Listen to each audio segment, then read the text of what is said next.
ഞാനെന്തിനാ ഓടുന്നത്? ജൂലി, കാറ്റിന്റെ പിശാച് നിന്നിൽ ഉള്ളിടത്തോളം കാലം നിന്നെ രക്ഷപ്പെടുത്തുന്ന കാര്യം വലിയ പാടായിരിക്കും. അങ്കിളിനോട് ചോദിക്കട്ടെ ഞാൻ.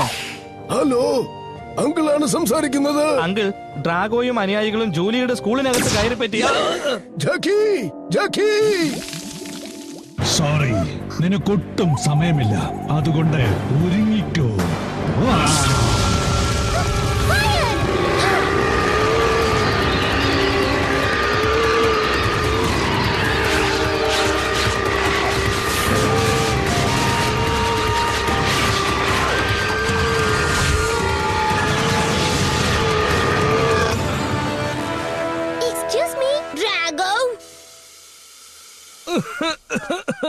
കുറച്ച് നല്ല വായു ശ്വസിച്ചാൽ കൊള്ളാമായിരുന്നല്ലേ ജൂലി? എന്റെ കൂടെ വാ.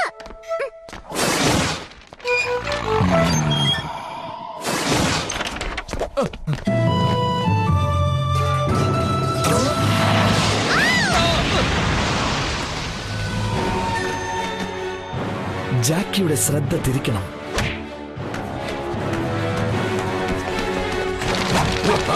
ജൂലി, ഓടിക്കോ അല്ലെങ്കിൽ ചാടിക്കോ. ഡ്രാഗോയ്ക്ക് ചീ എന്ന പിശാചിനെ ജയിക്കണം. അവനിപ്പോ ഉള്ള ശക്തി പോരുന്നുണ്ടോ?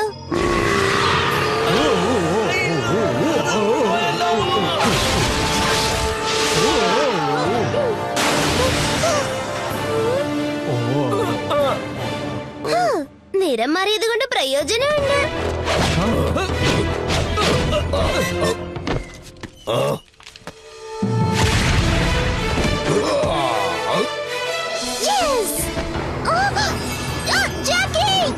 ഇന്നത്തെ പാഠം, കാറ്റിന്റെ പിശാചിനെ ഒരിക്കലും തോൽപ്പിക്കാൻ ശ്രമിക്കരുത്.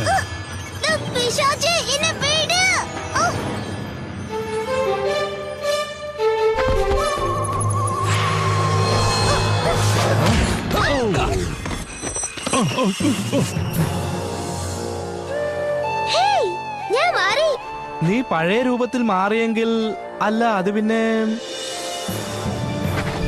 നീ ഇപ്പൊ വെന്തു മരിക്കും.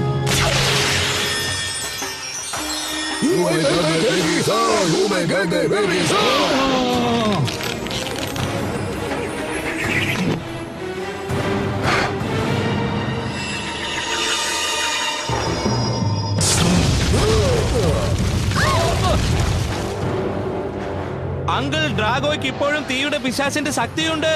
കാറ്റുഭൂതത്തിന്റെ ശക്തിയാണ് അടുക്കാൻ പറഞ്ഞത്, അഗ്നിഭൂതത്തിന്റെ അല്ല. ഞാൻ പറയുന്നത് നീ ശരിക്കും കേൾക്കുന്നുണ്ടോ?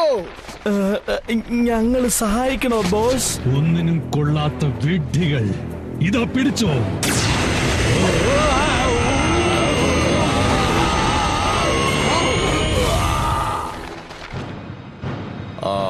ആരെങ്കിലും മൃഗശാലയിലേക്ക് തിരിച്ചു പോകുന്നോ? ഇതിവിടം കൊണ്ട് തീരില്ല. അതെയോ? പിന്നെന്തിനാ നീ ഓടുന്നത്? കാരണം പണ്ട് കാലത്ത് വേറെയും 6 ഭൂതങ്ങളെ അനശ്വര യോദ്ധാക്കൾ അടക്കിയിട്ടുണ്ടെന്ന് ഡ്രാഗോയ്ക്ക് നല്ലതുപോലെ അറിയാം. അതായത് ഇനിയും 6 ദുഷ്ടശക്തികളും കൂടി എവിടെയോ ഒളിച്ചിരിപ്പുണ്ടെന്നാണ് അർത്ഥമല്ലേ? ഡ്രാഗോ അവരെല്ലാം അന്വേഷിക്കാൻ വേണ്ടി പോയതാണ്. എന്നാ നമ്മൾ ആദ്യം അവരെ കണ്ടുപിടിക്കാം. ഓ, ഈ ലോകം മുഴുവനും ഡ്രാഗോയുടെ കൈക്കുള്ളിൽ അടങ്ങും.